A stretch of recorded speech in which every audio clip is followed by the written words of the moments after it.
Okay, now that we've settled on a basic word order, it's time to think about how to express grammatical concepts. A language's grammar is basically a set of rules that determine how meaning is expressed when words come together. There are lots of different ways this can manifest, but one of the most basic points to consider is grammatical number. How does your language handle plurals? Some languages, like Mandarin, are perfectly content to go without any plural marking at all. Most of the time, you can just infer plurality from context, and when you can't, you can always just specify with adjectives or numerals.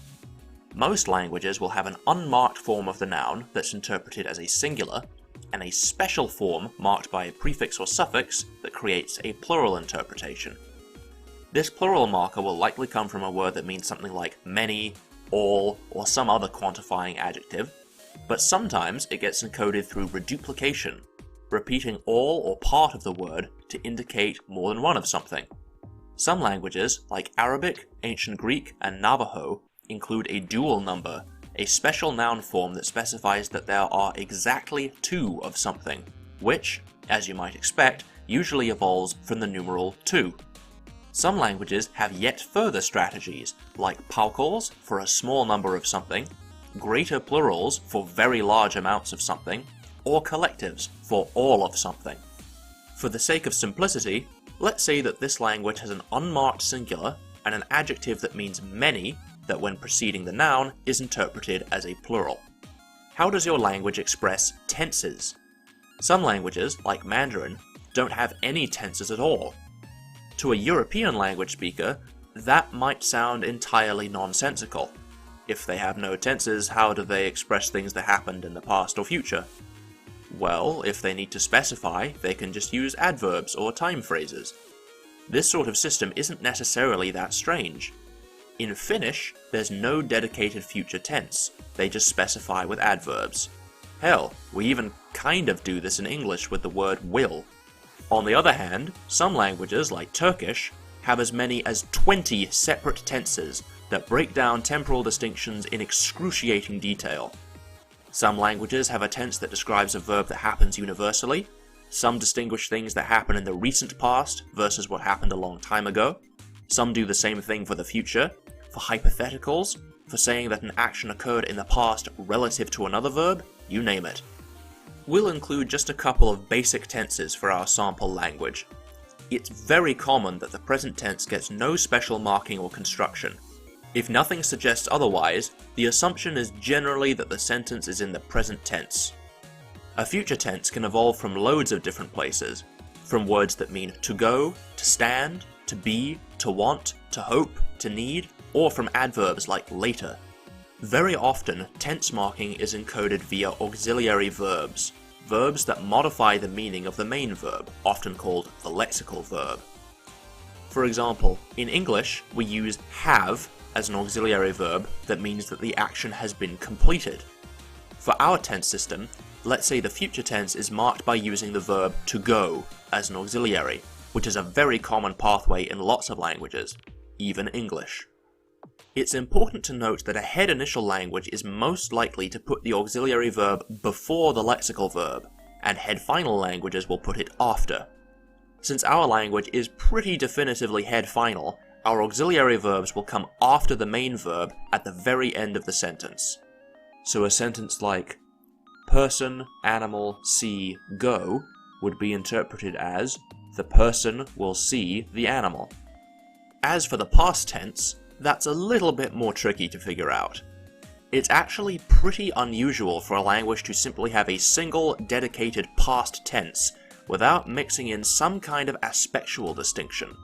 Grammatical aspect is essentially the manner in which the verb happens, independent of the time that it happens. The most basic and common aspectual distinction is perfective versus imperfective. Perfectives present the action as having occurred within a single point in time and may suggest that the action has been completed, while the imperfective encodes that the action occurs over an indefinite period of time or happens continuously in some way. The perfective sense may evolve from verbs like to finish, to have, or to come. In this case, I'm going to stick with to finish. Meanwhile, the imperfective may be marked by using the verb to be, like it is in English, or just inferred from the unmarked form of the verb. I'm actually going to choose the latter for this language. But wait, we've already said that the unmarked form of the verb is the present, but now we're saying it's the imperfective, so which is it? Well, if we really wanted to, we could come up with some way to derive some distinguishing morphology for them, but as it is, this isn't necessarily a problem. Recall that the imperfective is an aspect, and the present is a tense, so the two are not necessarily mutually exclusive. At this stage in the process, it's entirely possible for there to be no obvious distinction to be made between the present and the imperfective. As we've seen, some languages are entirely happy to leave certain tense encodings up to context, so don't be afraid of doing the same thing. Plus, this is just the proto-language, so it's more than likely going to change as we evolve the language later. So for our language, the perfective is marked by using the verb to finish, the future is marked by using the verb to go, and the unmarked form of the verb can be either present or imperfective, depending on the context.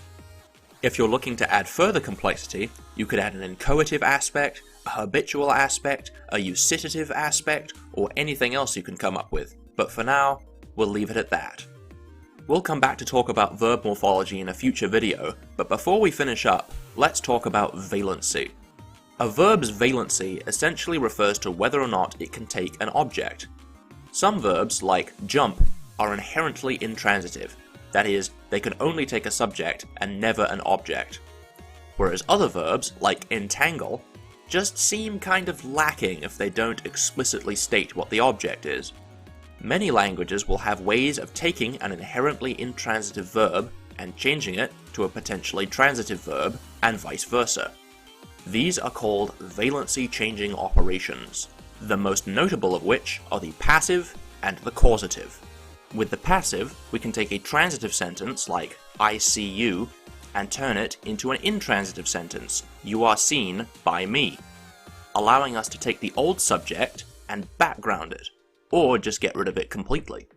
What we're left with is a verb that previously had a subject and an object, but now the object has become the subject and the subject has been deleted. Passives can evolve from a number of different verbs, including have, take, or, as in English, to be. For our language, we'll use take, so a sentence like, I take see the animal would mean I am seen by the animal. Causatives take a transitive sentence and add the sense of to cause to perform the verb, allowing us to add an extra object if we want. English doesn't have a robust morphological causative, which is a great shame because causatives are really useful for creating new verbs and they're really easy to evolve. They pretty much always come from the verb to cause or command, or sometimes to give, or as in English, to make. We'll be straightforward and use the verb for to cause. So saying I rock animal see cause would mean I cause the animal to see the rock. Alright. That's about it for the basics of grammar. Now that that's sorted, we can start expanding our list of words. Join me next time when we'll talk about how to create words naturalistically.